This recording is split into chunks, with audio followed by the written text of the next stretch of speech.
this is a completely unscripted video. I would just like to preface this before we get into it. This is a brief history of ocean liners. I'm going to try to keep this within 5 minutes maybe. This is completely unscripted. All I have in front of me is my computer, my mouse, and my editing software. So, let's get into it. I invite you to not even watch this because it's just one PNG. I invite you to just listen to it, put it on your AirPods or whatever you have, and just listen to it maybe on a walk if you would like to learn a brief history of ocean liners. I would also like to preface that these are ocean liners, not cruise ships. I will go over the difference very soon. But let's get into it. So, an ocean liner is basically, well, I love what Mike Brady said from Ocean Liner Designs. I don't know if you've heard of him, if you're already in the ocean liner kind of small niche. I'm sure you've heard of him. He says, this is what he uses to explain it. An ocean liner is like a bus, and a cruise ship is like a party limousine. On a bus, it's just designed to get you from place to place, going through all bad weather and all of that. But in a party limousine, it's not all about the destination. It's about what you're, like, the experience on the way. So, and we'll explain the differences and why this happened and just a brief history. So, let's, sorry, just give me a minute. Sorry, my friend just laughed at me. When you're in okay, so ocean liners were designed before the time of air travel. So they were let's say you want to cross the ocean to see your family in another country, or celebrate with some other people, like friends or something like that.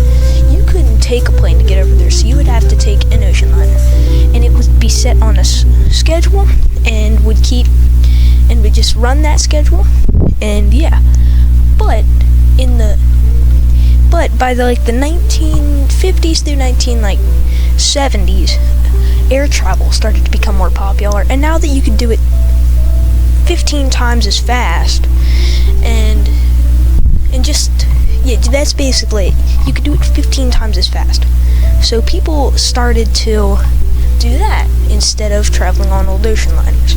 So, as ocean liners went out of business, a lot of them converted over to cruise ships that didn't have to run long voyages because the market didn't need that anymore. So, we're going to start off long before this. The year, sometime in the 1840s, I think. Like I said, I don't have a script. So this is just off my general knowledge and general consensus. So don't take everything I say as true, but I know a lot, and hopefully this can make sense because I'm a person that'll stutter a little bit. So let's get into it. So in the beginning, about 1840s, the legendary Isambard Kingdom Brunel designed the first true ocean liner, the Great Western. It was a small ocean liner with an iron hull. This was before steel hulls, and a steam engine. It was pretty slow, pretty small, didn't have much, but Isambard Kingdom Brunel, a little story about him, he used to design bridges, but then he got into the naval market. I'm not exactly sure how. That's something that if you'd like to run a background search, that's great. So after this happened, he went on to design other big ships and stuff like that, but the next big ship he designed, that we're skipping a few decades here, this was in the 1850s, he designed the Great Eastern. If you're part of the niche, you will probably know this, but for people who aren't, let me give it a brief explanation. It was a humongous ship for the time, like 800 feet long, where the big ship before that was like 500 feet, 5 funnels, or smokestacks as some would call it. It had a paddle wheel and also a propeller to get it going pretty fast. Well, not fast, not in today's terms fast, but for the time, decently speedy. Sorry for that little cutout there. It was just a small little dent in the road. I had to stop for a second for various reasons. But continuing on about the great story of the Great Eastern. The Great Eastern was, like I said, quite large for the time. People actually made fun of it for being so large. And it was huge, but it was probably the most unlucky ship of all time. I'm not going to go through that on this one because I said 5 minutes. We're already over 5 minutes. So this is probably going to be closer to 15 minutes because the history of ocean liners is quite long. So we're going to skip a few decades here, a few great ships like Campania and stuff, and like Romantic, and then that kind of stuff. So we're going to go to the Kaiser Wilhelm de Grossa. This was in the 1890s, late 1890s, when the Germans actually, in the German lines, made this ship. This was actually the first four-funneled ship, and but what other ship has four funnels? Come on, say it with me. Titanic. And, well, personally, let me go off topic here just for a second. This may turn into a little bit of a rant for probably 20 seconds. I don't like the Titanic. Well, it's a great ship, great history, but it's overrated. Too many people talk about it when there's too many other great ships that could be talked about. Okay, but getting back to the video here. What the Kaiser Wilhelm de Grossa set a new mark on the chart.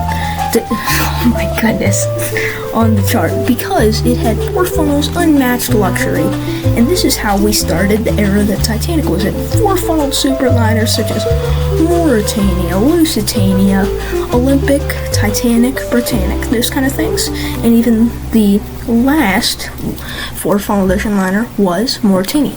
The reason these four-funneled ocean liners were there was because during the time the general consensus was more funnels, more powerful the ship was, more trust you could put in the ship. Because, well, I mean, when you really think about it, you can see where they're coming from. Because more funnels meant more engines, and that, like, put more emphasis of the ship. And I'm so sorry. Okay, I know this is a bad video. My friend, my little Kremlin friend, is sitting right next to me and showing me memes, and I can't take it. This one says, let me see that. This meme says, "Sorry guys, my mom said no to World War. Maybe next time," with a cat and an F-22 replica behind it. Okay. Let's try to get back on topic here. I kind of forgot where I was, but these ships were like this because of, you put trust in your ship. This eventually went away with stuff like the Ballin Trio, which was a beautiful three ship trio built by Germany, taken away as war reparations in World War I. Kind of sucked. It sucked for the Germans. I guess that sounds like a skill issue, but continuing on. Colton, I'm gonna punch you. I'm trying to record a voiceover here. Okay, back to the video, please. So, during this time, these three ships were humongous, huge for the time. I don't think their size record was beaten till the Normandy. The Normandy, which we are jumping to next. Yes, we are jumping a few years. I neglected to mention Bremen and Europa. A lot of you might consider it called Europa, but after doing a little research, it's actually pronounced Europa. So, Normandy was a humongous ship, actually bigger than the Queen Mary, not the Queen Mary 2, the Queen Mary.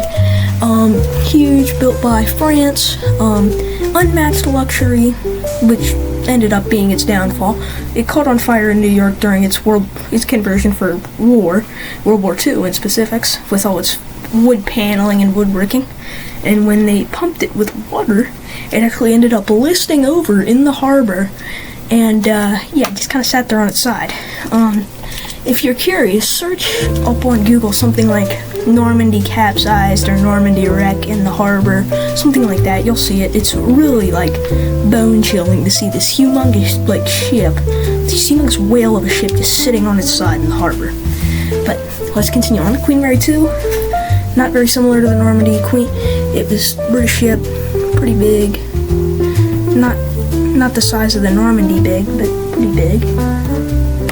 All these liners were three-funneled because that's kind of what they were. I mean, the Ballin Trio back in the 1910s, the Normandy in the 20s and 30s, I think was designed in the 20s, and then the Queen Mary, which was late 20s, I think early 30s. as far as design, because that was, as you would call it today, the meta. That's like what everybody used, because just with engine restrictions and large size, because like that's the least amount of funnels you could put on. Until the Queen Mary II's quote-unquote sister ship. It had only 2 funnels. It was slightly larger because the engine requirements weren't quite as much. He didn't need as many funnels by that time. Now we continue on to the next era, which I consider the downfall. This is in the 40s through like the 70s.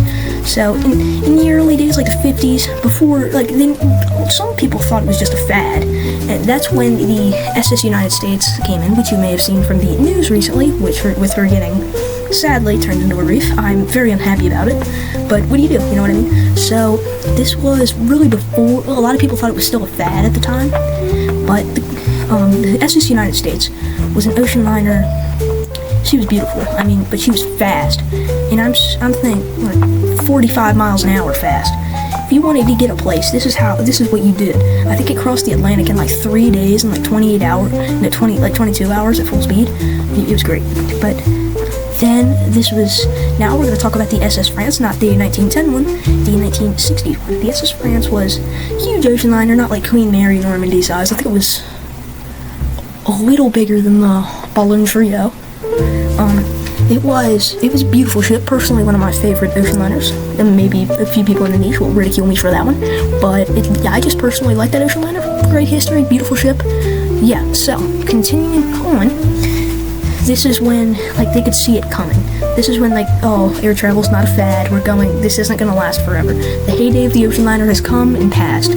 So, they designed the ship with cruising elements, which was great, and which meant it could be easily converted into the SS Norway. I don't like the SS Norway. It has after they converted it, it has like a 5-head.